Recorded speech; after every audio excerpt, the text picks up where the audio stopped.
Power sharing. Hello everyone, hope so आप सब लोग अच्छे होंगे। तो आज हम पढ़ेंगे क्लास 10 चैप्टर 1 पावर शेयरिंग। चलो शुरू करते हैं।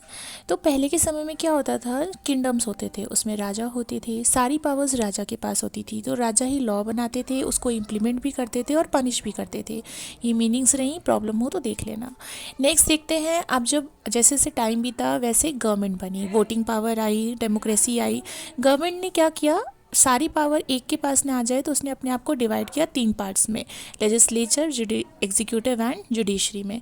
अब लेजिस्लेटिव जो थे वो लॉ बनाते थे, एग्जीक्यूटिव उसको इम्प्लीमेंट करवाते थे और जुडिशरी जो इनको फॉलो नहीं करता था उसको पनिश करते थे।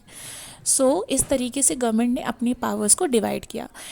Next definition of power sharing. अब पावर शेयरिंग होता क्या है, हम अगर देखें तो पावर शेयरिंग का मतलब हुआ कि हमने पावर शेयर कर दी, मतलब एक के पास पावर ना रह के सबके पास बराबर मात्रा में पावर बढ़ गई, जैसे वोटिंग पावर होती है। Power sharing refers to a political arrangement in which different groups often with distinct interest, ethnicities, religions and ideologies share authority and responsibility in governing a country or region.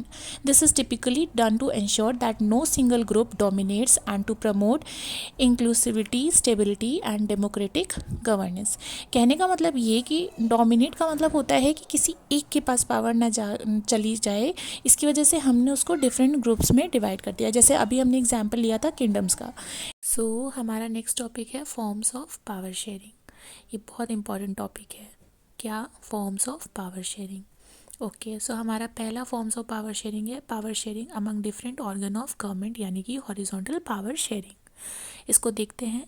तो जो हमारा horizontal power sharing है, इसमें क्या होता है, कुछ laws बनाते हैं, कुछ उसको इम्प्लीमेंट करवाते हैं और कुछ उनको देखते हैं कि जो लॉज बने हैं कंट्री में वो फॉलो अप हो रहे हैं कि नहीं हो रहे हैं। और ये काम होता है लेजिस्लेटिव, एग्जीक्यूटिव और जुडिशरी के अंदर। इसको हम एज ए एग्ज़ाम्पल भी देख सकते हैं।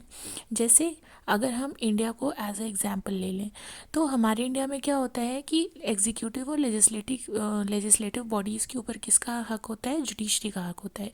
यही सेम चीज़ कहाँ पे होती है, यूनाइटेड स्टेट्स में भी होती है। वहाँ पे भी जो वीटो पावर प्रेसिडेंट के पास होता है, सेम वही पावर कांग्रेस के पास भी, यहाँ की पार्टी के पास भी होता है। नेक्स्ट हम देखते हैं power sharing among government at different levels, यानी कि वर्टिकल पावर शेयरिंग। कहने का मतलब वर्टिकल पावर शेयरिंग में जैसे कई 3 प्रकार की, इंडिया में देखा जाए तो 3 प्रकार की गवर्नमेंट है। कौन कौन सी हैं? Central government, state government and local government या लोकल बॉडीज़ जो है पंचायती राज।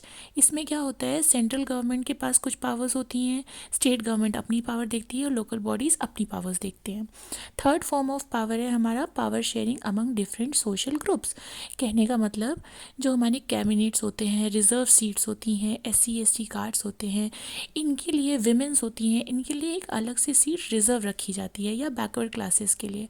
ये इसलिए रखा जाता है ताकि किसी को भी ये ना लगे कि हम पीछे हैं या हमारे लिए ध्यान नहीं दिया जा रहा है कॉन्स्टिट्यूशन में। फोर्थ फॉर्म ऑफ पावर है power sharing among political parties, pressure groups and movement. कहने का मतलब ये कि जो पॉलिटिकल पार्टीज़ होती हैं या प्रेशर ग्रुप होते हैं, ये ना छोटी छोटी कम्युनिटीज़ होते हैं, जैसे जो फार्मर्स वगैरह की कम्युनिटी होती है। तो इनके ऊपर हक क्या होता है, ये अपनी बात गवर्नमेंट के रखने में और बैलेंस बनाने में हेल्प करती हैं। जैसे कि डेमोक्रेसी बताती हैं कि हम एक डेमोक्रेसी में हैं और हमारे पास भी पावर है। Thank you so much. कहीं पे भी प्रॉब्लम हुई हो, कुछ ना समझ में आया हो तो प्लीज़ कमेंट ज़रूर करना, आई विल हेल्प यू। और लाइक शेयर सब्सक्राइब ज़रूर करना, बने रहना। वीडियो में कुछ ना समझ में आया हो तो वापस से देखना और प्लीज़ कमेंट ज़रूर करना। Okay, bye bye.